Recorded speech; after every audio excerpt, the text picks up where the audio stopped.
Siklus mood manusia nyatanya emang gampang banget berubah. Nggak cewek, nggak cowok, hakikatnya semua sama. Seperti yang dialami dengan Koshin di Piala AFF kali ini. Yap, di bulan November kemarin, Koshin benar-benar jadi sosok yang dicintai usai kemenangan bersejarah atas Arab Saudi.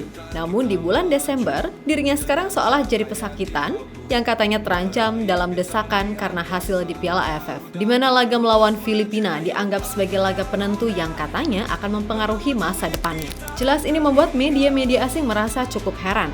Kenapa hanya karena turnamen yang bahkan nggak masuk kalender FIFA, Shin Tae-yong yang udah melakukan banyak hal untuk sepak bola Indonesia bisa ditekan habis-habisan seolah-olah dia udah bikin dosa yang besar. Karena sejatinya fokus timnas senior paling utama ya harusnya untuk round 3 kualifikasi Piala Dunia 2026.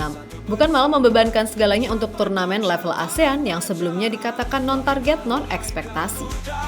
Kita satu dalam doa, mimpi tak terhingga, genggam semua harapan kita. Ayo bangkit Garuda, menuju mimpi tak terhingga. Damainya dunia kita bersama.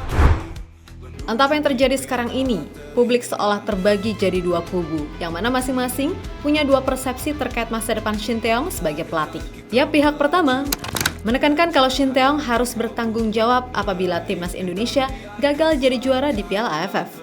Sehingga dari situ muncullah isu-isu liar yang menyebut hubungan Pak Erik serta Koshin meregang. Tentu saja hal semacam itu sama sekali nggak masuk akal. Nah, sedangkan pihak kedua tetap merasa santai dan nggak terlalu peduli dengan hasil di Piala AFF. Sebab bagaimanapun dengan persiapan yang minim plus uji coba cuma sekali itu pun melawan tim lokal.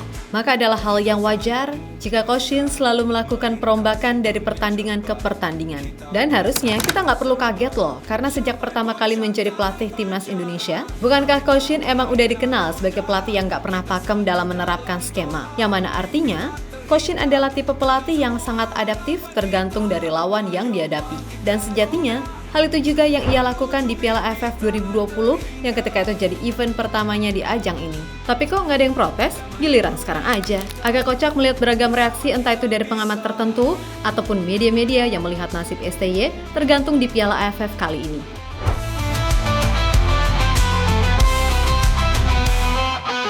Ayo bangkit Garuda, menuju mimpi tak terhingga. Damainya dunia kita, bersama kita bisa.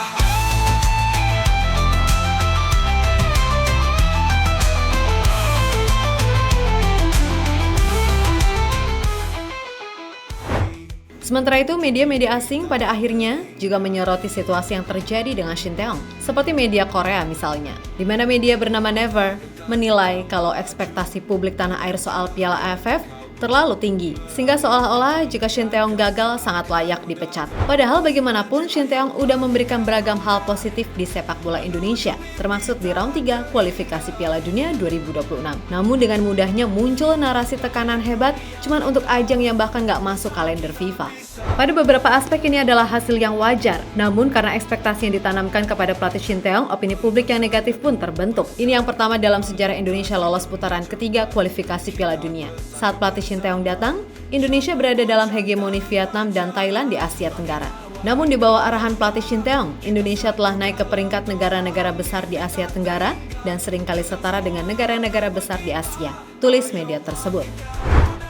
Yap, selain Never, rupanya media Vietnam, Soha.vn, juga merasa heran kenapa Shin Tae-yong masih tetap mendapatkan kritik keras bahkan dari pejabat-pejabat PSSI. Padahal secara umum, media tersebut menganggap kalau Shin Tae-yong sudah sukses membuat timnas Indonesia lebih berkembang dan jadi paling berani soal mengorbitkan pemain muda. Ada orang-orang di PSSI mengungkapkan ketidakpuasannya kepada Shin Tae-yong setelah apa yang dilakukannya bersama timnas Indonesia. Padahal Shin Tae-yong meninggalkan banyak kesan ketika memberikan terobosan perihal gaya bermain dan memperkenalkan banyak pemain muda, tulis Soha.vn.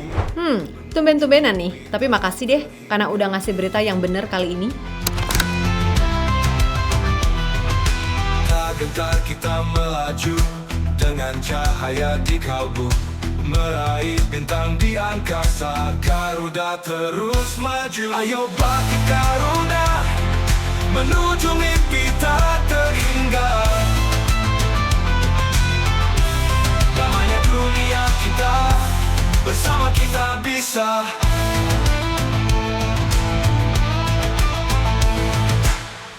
sayapmu besar, melintasi dunia cepat. Kita bersatu bersama, capai puncak tanpa jarak.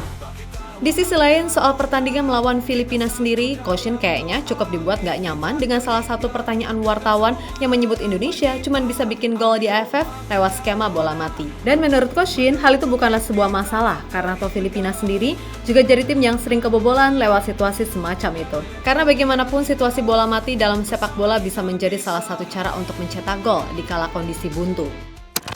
그러면 역으로 필리핀은 3골 다 세트피스 먹었는데 그 팀은 왜 피드골 안 먹고 세트피스 골만 3골 먹었을지 그게 오히려 뭔가 그런 부분에 있어서 뭔가 잣대를 가지고 질문을 한다는 것은 저는 안 맞다. 그래서.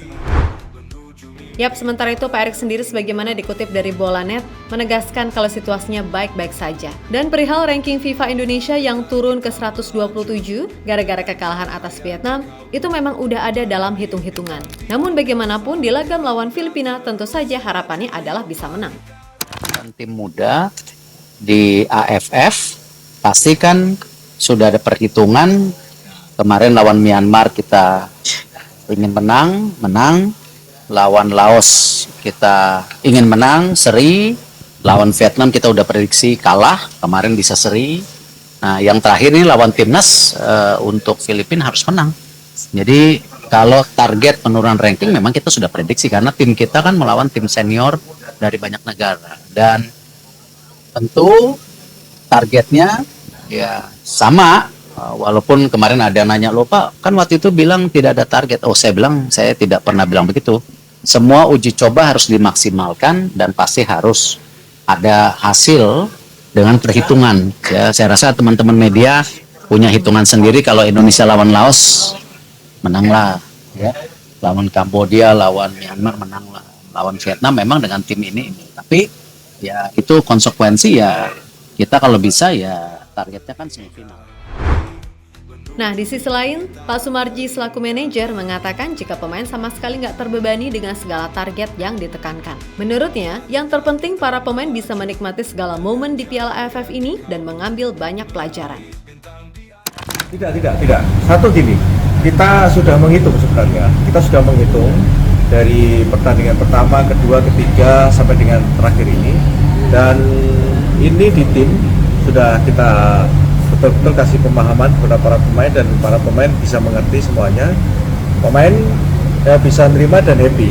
Itu yang kelebihan yang cukup baik di dalam tim sehingga ketika kita berikan pemahaman kepada para pemain dan kita berikan motivasi yang lebih kepada para pemain menerima dan happy, saya punya keyakinan bahwa insya Allah pasti akan ada sesuatu yang. Yap, terlepas dari apapun, untuk Mimin pribadi, apapun hasilnya di Piala AFF ini, ya udah terima aja gitu loh. Toh katanya di awal-awal gak ada ekspektasi apapun, tapi mendadak kok semuanya berubah di tengah jalan.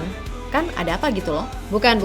Mimin bukan maksud membela STY atau gimana-gimana. Tapi kalau STY salah, Mimin kritik keras juga kan? Mulai dari pakem 3 back yang selalu ia paksakan, serta permainan over defense yang terkadang bikin kita gregetan. Mengingat secara kualitas kita punya pemain yang sedari kecil diajarinnya nyerang. Ya pokoknya kritik apa yang layak dikritik, puji apa yang layak dipuji. Bagus, Mimin bilang bagus. Bapuk ya Mimin bilang bapuk, kan gitu. Nah, untuk Timnas Indonesia U22 rasa senior, dah nggak apa-apa, main aja sesuai yang bisa maksimal kalian tampilkan. Nikmatin aja pertandingannya. Toh ini adalah langkah awal juga kan bagi kalian untuk menapaki karir internasional di level senior. Dan ingat, hilangkan jauh-jauh pikiran kalau misal main jelek, terus kalah lantas Coach Shin dipecat gara-gara kalian. Enggak, bukan kayak gitu.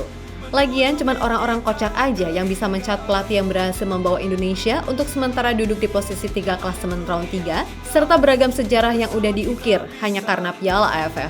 Ibaratnya gini sih, kalian main game bola nih, terus jadi pelatih, megang tim divisi paling bawah. Awalnya timnya bapuk pol, terus pelan-pelan diubah dan dibenahi sampai bisa promosi ke kasta tertinggi.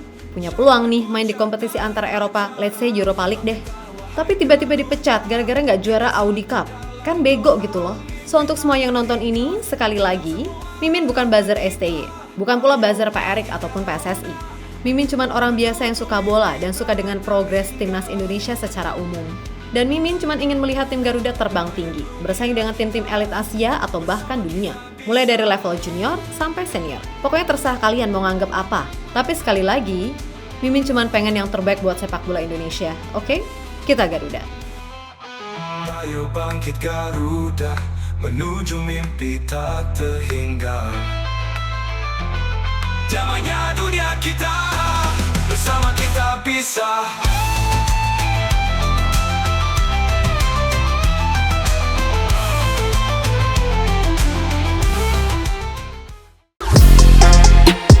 Halo, izin iklan sebentar ya guys. Jadikan ruangmu bernuansa Timnas. Temukan beragam poster dinding, sepak bola dan Timnas dengan desain menawan, kualitas premium dan harga yang tidak akan menguras kantong. Segera klik link Shopee di deskripsi video ini dan dukung Timnas dengan sepenuh hati.